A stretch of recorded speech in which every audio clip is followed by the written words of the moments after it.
الرحمن الرحيم يا أيها الناس اتقوا ربكم إن زلزلة الساعة شيء عظيم يوم ترونها تذهل كل مرضعة عما أرضعت وتضع كل ذات حمل حملها وترى الناس سكارى وما هم بسكارى ولكن عذاب الله شديد صدق الله مولانا العلي العظيم وبلغنا نبيه ورسوله الكريم.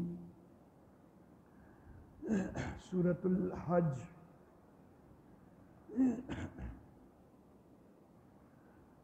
قرآن حکیم کے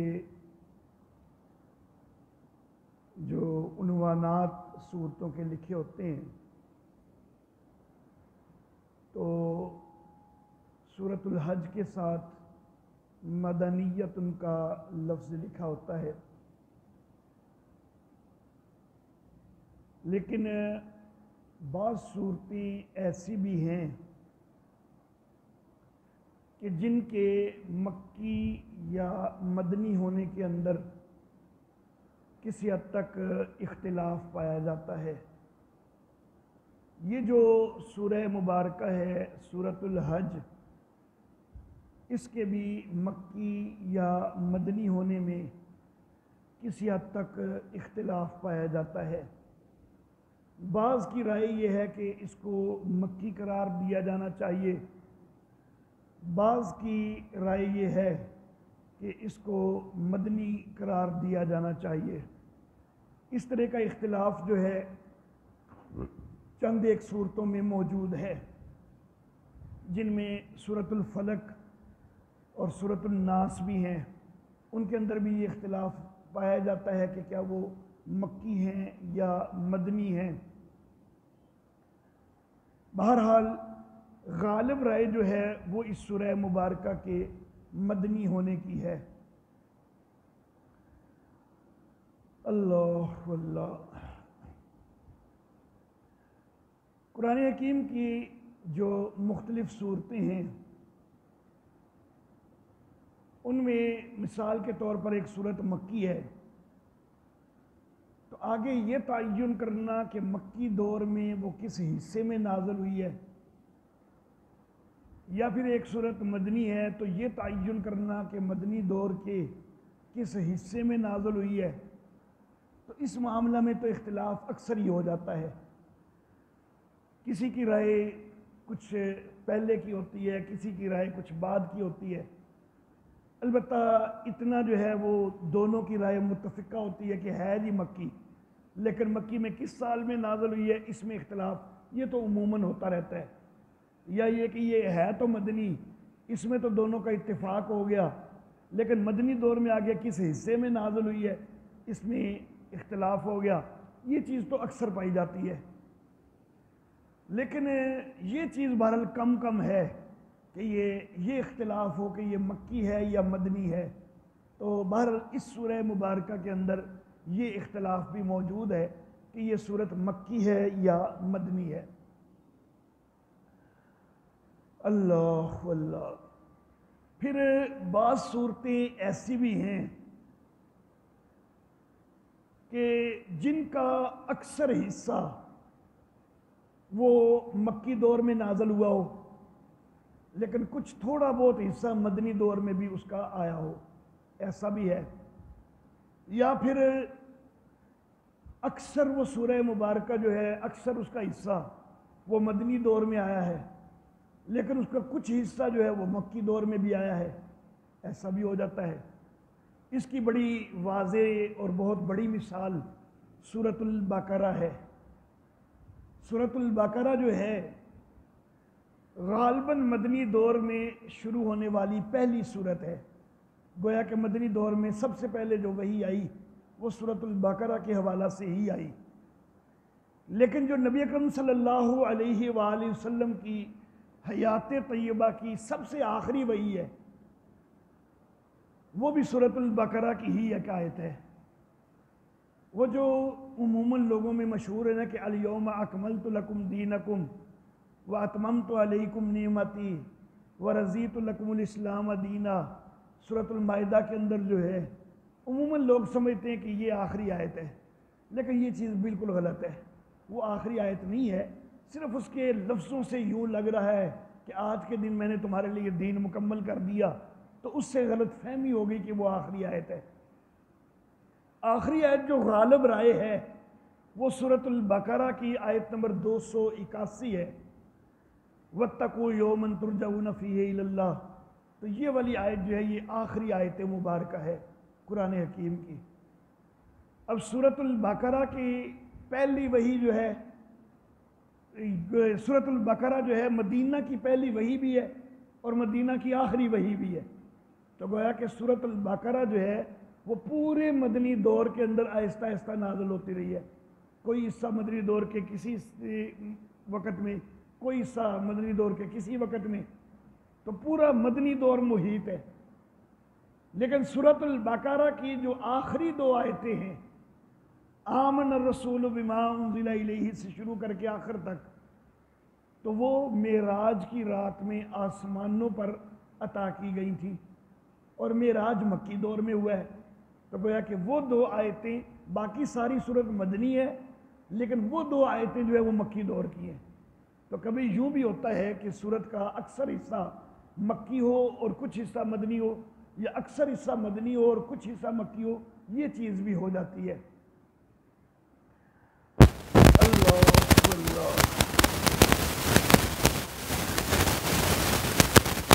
تلاوت کی ترتیب میں اس سورہ مبارکہ کا نمبر 22 ہے۔ نزول کی ترتیب میں جو عموماً بتایا جاتا ہے تو وہ اس سورت کا نمبر 103 بتایا جاتا ہے، لیکن اگر اس کا نمبر 103 تسلیم کیا جائے تو پھر تو یہ مدنی دور کے بھی بڑے آخر میں جو ہے وہ نازل ہونے والی صورتوں میں سے ہوگی، کیونکہ 114 صورتیں ہیں، 103 نمبر پر یہ نازل ہوئی، اور اس کے بعد صرف 11 صورتیں مزید ہیں کہ جو اس کے بعد نازل ہوئی، تو پھر وہ دور بہت تھوڑا رہ جاتا ہے۔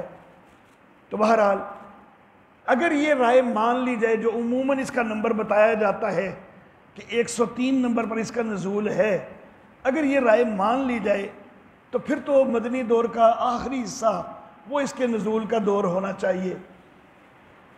لیکن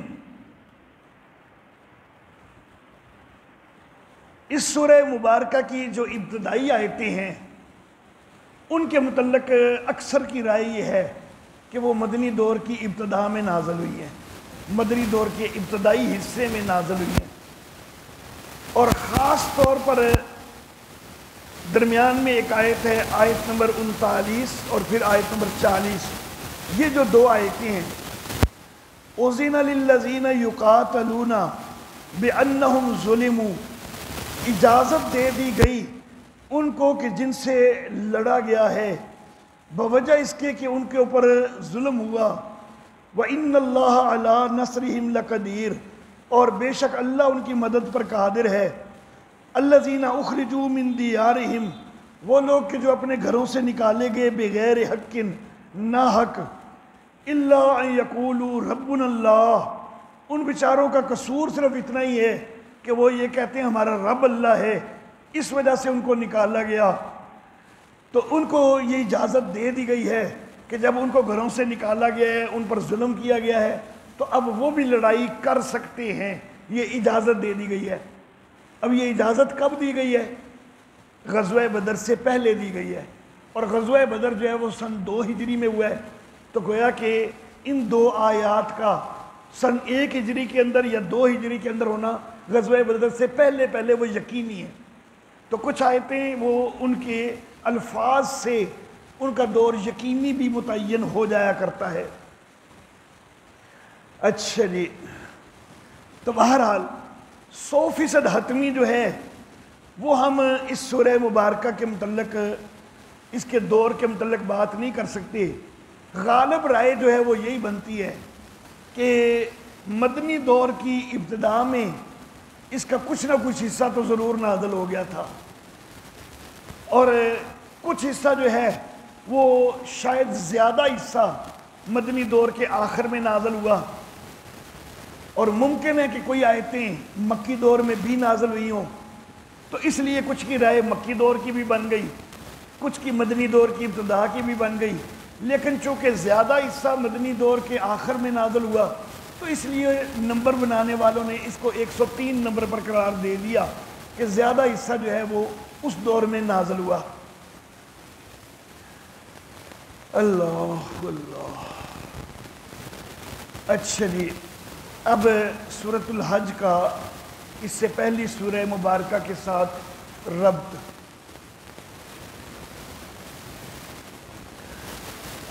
سورہ انبیاء، اس کے اندر یہ مسئلہ بیان کیا گیا تھا کہ دعا اور پکار اللہ ہی کی ہونی چاہیے، اللہ کے سوا کسی اور کی دعا یا پکار ہونا تو اس کو ہماری اصطلاح میں کہتے ہیں شرک اعتقادی، اور اس کو شرک فی التصرف بھی کہتے ہیں۔ تو گویا کہ سورۃ الانبیاء جو ہے اس میں شرک اعتقادی کا رد ہوا، شرک فی التصرف کا رد ہوا، اور یہ واضح کیا گیا کہ بھئی دعا اور پکار یہ اللہ ہی کی ہونی چاہیے، کسی اور سے دعا اور پکار نہیں ہونی چاہیے۔ انبیاء کرام علیہ السلام کے واقعات ذکر کیے گئے کہ وہ انبیاء جو ہیں وہ بھی اللہ کے سامنے عاجزیاں کرتے ہیں۔ اللہ اللہ۔ اب یہ جو سورۃ الحج ہے اس کے اندر نفی صرف اعتقادی کا مضمون جو سورۃ الانبیاء میں بیان ہوا ہے وہ بھی بیان ہو رہا ہے کہ دعا اور پکار اللہ ہی کے لیے ہے، اور اس سے آگے بڑھ کے نفی شرک فعلی کا مضمون بھی بیان ہو رہا ہے۔ شرک فعلی جو ہے اس کے 4 عنوانات ہوتے ہیں، 2 توحید کے حوالہ سے، 2 شرک کے حوالہ سے۔ ایک یہ کہ نیازات اللہ حق ہیں، اللہ کے نام کی نظر و نیاز وہ دی جا سکتی ہے، یہ شرک فعلی کے حوالہ سے توحید کا عنوان ہے۔ اب اس کے مقابلہ میں شرک کا عنوان یہ کہ جو غیر اللہ کی نظر و نیاز ہے وہ حرام ہے، اور توحید کے حوالہ سے دوسرا عنوان کہ تحریمات الہیہ، کہ جن چیزوں کی حرمت اللہ نے ذکر کی ہے ان کی حرمت کا خیال کرنا چاہیے۔ مثال کے طور پر عام حالات میں شکار کرنا جائز ہے، احرام کی حالت میں اللہ نے حرام قرار دے دیا تو یہ اللہ کی بنائی ہوئی ایک حرمت ہے، اس کا خیال کرو۔ تو تحریمات الہیہ جو ہیں ان کا خیال کرنا چاہیے، یہ عنوان توحید کے حوالہ سے۔ اس کے مقابلہ میں تحریمات خود ساختہ، ان کو چھوڑنا ہے، ان کی نفی کرنی ہے، کہ اپنے پاس سے تحریمات کہ جی یہ گائے فلاں پیر صاحب کے نام کی چھوڑ دی ہے، اب کوئی اس سے دودھ نہ لے، کوئی اس کو استعمال نہ کرے، کوئی اس کو ذبح نہ کرے، تو یہ جو تحریمات خود ساختہ ہیں ان کو ختم کرنا ہے، ان کی کوئی حیثیت شرعی حیثیت نہیں ہے۔ تو یہ 4 عنوانات جو ہیں یہ شرک فعلی کے حوالہ سے عنوان ہوتے ہیں، 2 توحید کے عنوان، 2 ان کے مقابلہ میں شرک کے عنوان۔ تو یہ جو سورہ حج ہے اس کے اندر یہ 4 عنوانات بھی بیان ہو رہے ہیں۔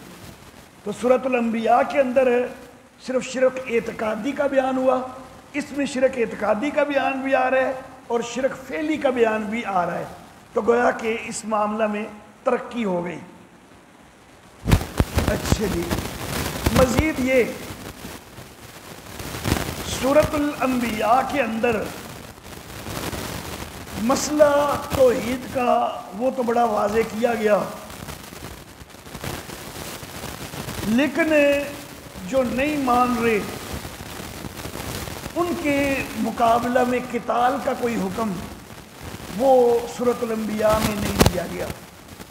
اس سورہ مبارکہ میں اس معاملہ میں بھی ترقی ہو گئی، کیونکہ اب یہاں پر شرک کے سارے پہلوؤں پر بات ہو گئی، شرک اعتقادی پر بھی بات ہو چکی، شرک فعلی پر بھی بات ہو چکی، سب کو چیزوں کو نکھار دیا گیا۔ پھر بھی نہیں مانتے تو ان سے قتال بھی کرو، اور خاص طور پر یہ کہ جب وہ بھی تم پر ظلم کرتے ہیں تو تم بھی ان سے لڑو، تم بھی قتال کرو۔ تو یہاں قتال کی بھی اجازت دے دی گئی، اس لحاظ سے بھی گزشتہ صورت سے اس کے اندر ترقی ہو گئی۔ تو دو انداز میں ترقی ہوئی گزشتہ صورت سے، یہ دونوں چیزیں جو ہے یہ ربط بنے گی سورۃ الانبیاء کا، سورہ حج کا سورۃ الانبیاء سے۔ سورۃ الانبیاء میں شرک اعتقادی کا مسئلہ بیان کیا گیا، اور یہاں پر اعتقادی اور شرک فعلی دونوں مسئلے بیان کیے گئے، اور وہاں پر صرف مسئلے کی حد تک بات رہی، یہاں پر نہ ماننے والوں سے قتال کی بھی اجازت دے دی گئی۔ اچھا جی، اس کے بعد سورہ مبارکہ کا خلاصہ۔ اچھا جی، سورت کے دو حصے ہیں۔ پہلے حصے کی ابتدا کے اندر ایک تخویف اخروی ہے، اور پھر ثبوت قیامت کے لیے دو دلائل آئے ہیں، اور پھر جو شرک اعتقادی کا مسئلہ ہے تو شرک اعتقادی کی نفی کے لیے ایک دلیل عقلی آئی ہے۔ اس کے بعد شرک فعلی کے لیے، اس کی نفی کے لیے دو دلیل عقلیہ آئی، نقلی دلیلیں آئی ہیں، دو نقلی دلیلیں۔ ایک نقلی دلیل تفصیلی ہے حضرت ابراہیم علیہ السلام سے، ایک اجمالی ہے سارے نبیوں سے۔ اس کے دوران تین زجر بھی آئی ہیں۔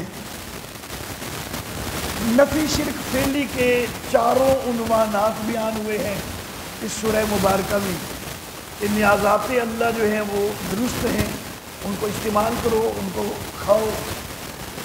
تحریمات الہیہ جو ہیں یہ حق ہیں، ان کا احترام کرو، ان کا لحاظ کرو۔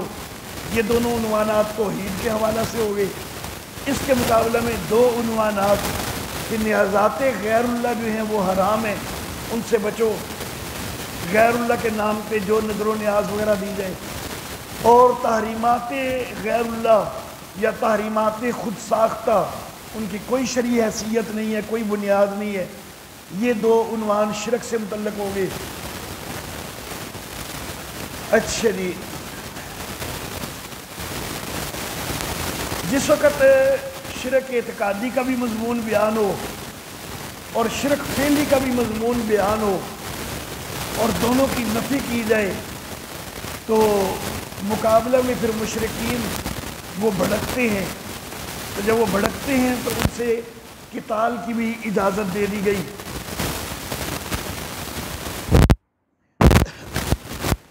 قتال کی اجازت اور قتال کا حکم ہوا تو ساتھ ساتھ اللہ کی مدد کا بھی وعدہ ذکر ہو گیا کہ تم قتال کرو، اللہ تمہاری مدد کرے گا۔ پھر اللہ تمہاری مدد کرے گا، نصرت الہی تمہیں حاصل ہوگی۔ اس کے لیے دو دلیلیں دی ہیں اللہ نے۔ ایک دلیل ہے انی اور ایک دلیل ہے لمی۔ انی کا لفظ انا سے نکلا ہے، لمی کا لفظ لیما سے نکلا ہے۔ انا کا معنی بے شک اور لیما کا معنی کیوں۔ دلیل انی جو ہوتی ہے نا، اس کے اندر وجہ نہیں بتائی جاتی، سبب نہیں بتایا جاتا، بس بے شک یوں ہے تو ہے۔ یوں سمجھے کہ یہ ایک ڈنڈا ہوتا ہے، لیکن نا گاؤں کا چودھری وہ اگر کوئی بات کرتا ہے بھائی یوں ہونا ہے، اب آگے جو بیچارے مزارے قسم کے لوگ ہیں وہ آگے بات کرنے کی جرت نہیں، بس جی چودھری صاحب نے کہتے ہیں تو جو کہتے ہیں وہ کرنا ہی ہے، اور چودھری صاحب کا کہنا ایک دلیل بن جاتی ہے کہ بس چودھری صاحب نے جو کہتا ہے۔ تو جو ساری کائنات میں سب سے بڑا ہے، جب وہ کہہ دے، اللہ کہہ دے، تو بس پھر وہ ماننا ہی ماننا ہے۔ تو یہ دلیل انی ہوتی ہے کہ بھائی اللہ نے کہہ دیا تو بس ٹھیک ہے، یہ ماننا ہی ماننا ہے، اور اس کے اندر وجہ کہ اللہ نے یہ کیوں کہا ہے وہ ذکر کوئی نہیں ہوتی۔ اور دلیل لمی جو ہے اس کے اندر وجہ ذکر ہوتی ہے کہ اللہ نے یہ حکم دیا ہے، اس کے اندر یہ حکمت ہے، اس وجہ سے یہ حکم دیا ہے۔ تو جس کے اندر کوئی حکمت یا وجہ وغیرہ بھی اللہ خود ذکر کر دیں وہ دلیل لمی، اور جس میں صرف اللہ نے دلیل تو ذکر کر دی لیکن کوئی وجہ وغیرہ اس کی نہیں بتلائی وہ دلیل انی۔ اچھا جی، مزید یہ کہ پہلے حصے کے اندر رسالت کے مسئلہ کے اوپر ایک شبہ کا جواب ہے، یہ مضامین ہیں پہلے حصے کے۔ دوسرا حصہ جو ہے سورت کا اس کے اندر شرک اعتقادی کی نفی کا مسئلہ، اس کا اعادہ کرتے ہوئے دو عقلی دلیلیں ہیں۔ شرک اعتقادی کی نفی کے لیے ایک عقلی دلیل پہلے حصے میں آ گئی، دو دوسرے حصے میں، تو گویا کہ کل 3 دلیلیں ہو جائیں گی۔ اس کے بعد شرک فعلی والا جو مضمون ہے اس کا بھی اعادہ تو ہوگا، لیکن اجمالی انداز میں ہوگا، زیادہ تفصیلی اعادہ نہیں ہوگا۔ اس کے بعد ایک مثال سے معبودان باطلہ جو ہیں ان کی کمزوری اور ان کی اختیار کی نفی جو ہے وہ ثابت کی گئی ہے۔ پھر اس مثال کے اوپر ایک شبہ آتا ہے اور اس شبہ کا جواب دیا گیا ہے۔ پہلے حصے کے جو مضامین ہیں شرک اعتقادی، اس کا بھی اعادہ ہو گیا، شرک فعلی کا بھی اجمالاً اعادہ ہو گیا، تو پھر وہ جو پہلے حصے کا تیسرا مضمون ہے قتال، اس کا بھی اعادہ آ جائے گا دوسرے حصے میں۔ تو گویا کہ جو پہلے حصے کے تینوں مضامین ہیں ان تینوں کا اعادہ بن جائے گا، اور پھر سورت کے آخر کے اندر پوری سورت کے مضامین کو جمع کر دیا گیا ہے۔ یہ سورہ مبارکہ کا خلاصہ ہو گیا۔ یا ایھا الناس اتقوا ربکم، تخویف اخروی، تخویف اخروی، لوگو ڈرو اپنے رب سے، ان زلزلۃ الساعۃ شیء عظیم، بے شک قیامت کا بھونچال جو ہے وہ بہت بڑی چیز ہے۔ سورہ انبیاء جو ہے اس کے آغاز میں کہا تھا کہ اقترب للناس حسابہم، کہ لوگوں کے لیے ان کا حساب کا وقت قریب آ گیا ہے۔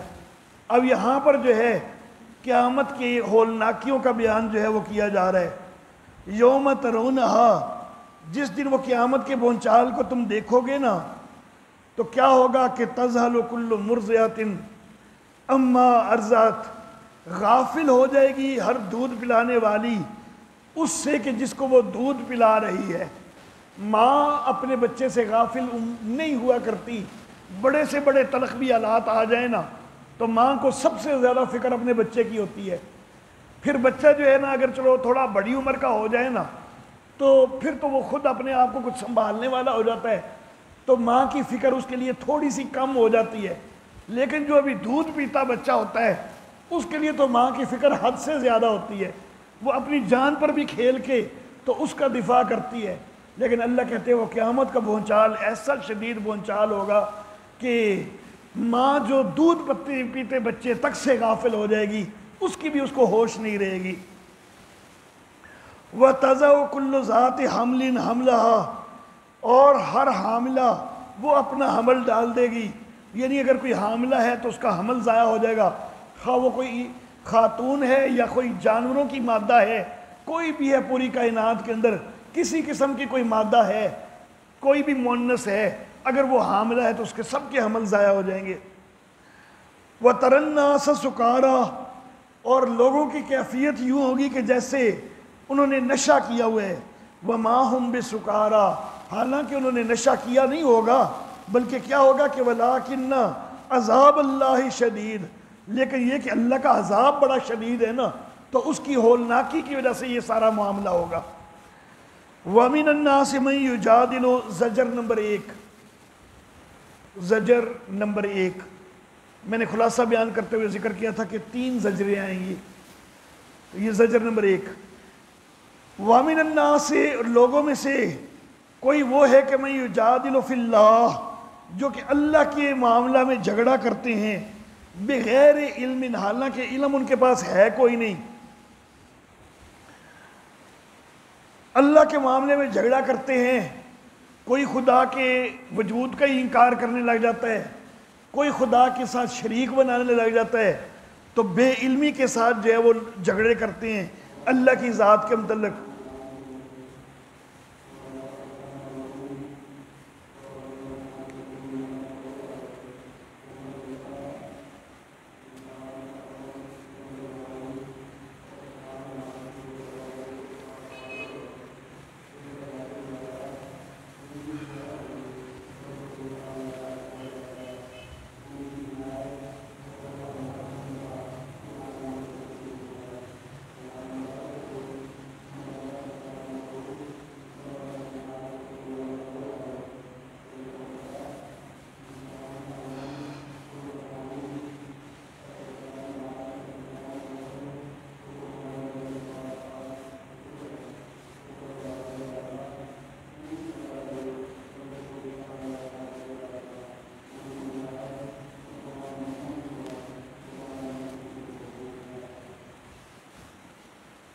اچھا جی، اعوذ باللہ من الشیطان الرجیم۔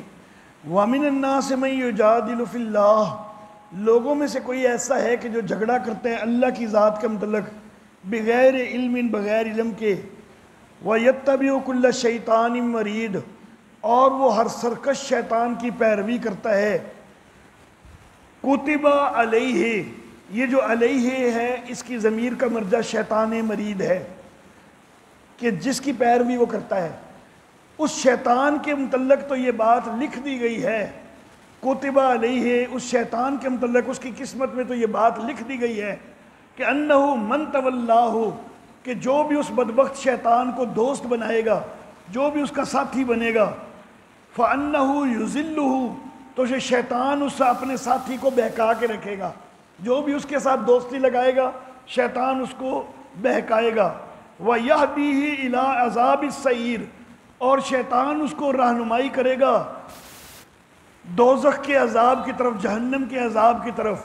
تو شیطان کے ساتھ یاری لگا کے کوئی بھی فلاح والا نہیں ہو سکتا، بلکہ یہ تو شیطان کی قسمت میں لکھ دیا گیا ہے کہ جو بھی اس کے ساتھ یاری لگائے گا تو شیطان نے اس کو گمراہی کرنا ہے اور جہنم میں ہی پہنچانا ہے۔ شیطان کے ساتھ دوستی لگانا تو وہ یہ کہ اللہ کے حکموں کی بجائے شیطان کے حکموں کو ماننا، تو یہ شیطان کے ساتھ دوستی ہوتی ہے۔ یا ایہا الناس، دلیل عقلی نمبر 1 برائے اثبات قیامت، دلیل عقلی نمبر 1 برائے اثبات قیامت۔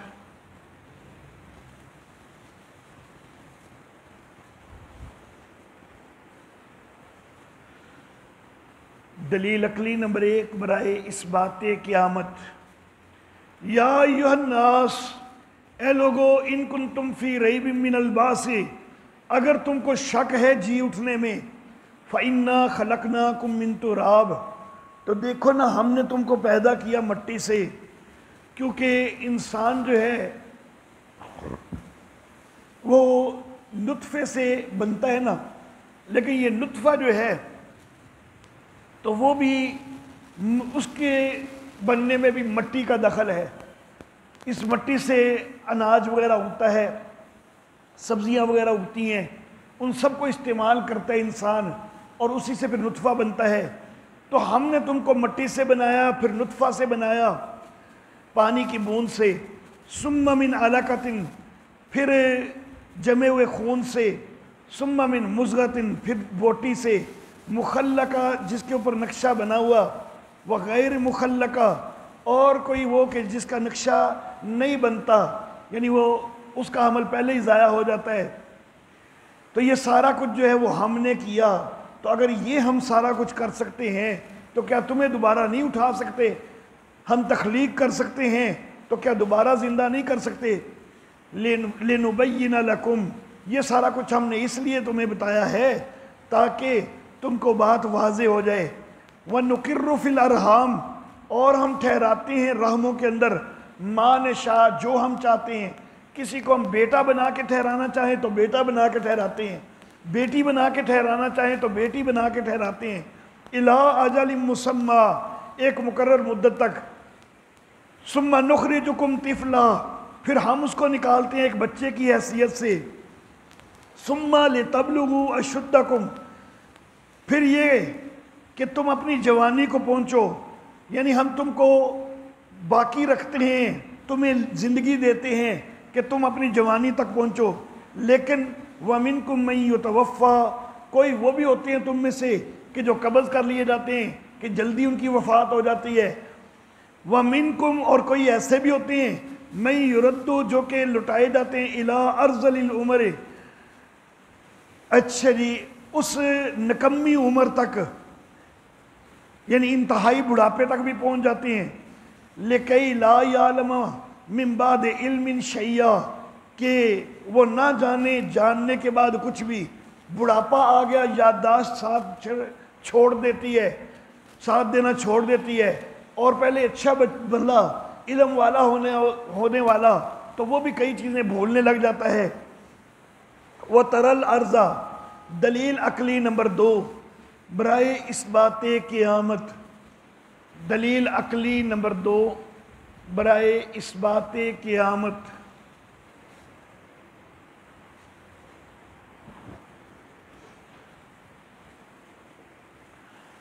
اللہ اللہ جی سے وَتَرَى الْأَرْضَ حَامِدَةً، اور تو دیکھے زمین کو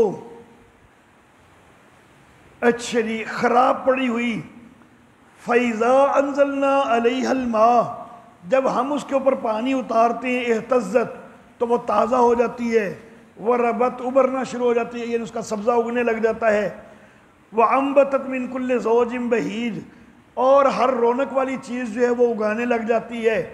تو زمین جو ہے، جس کو مردہ زمین کو، خراب پڑی ہوئی زمین کو اگر ہم درست کر کے اس میں سے سبزے نکال سکتے ہیں تو کیا تمہیں دوبارہ زندگی نہیں دے سکتے؟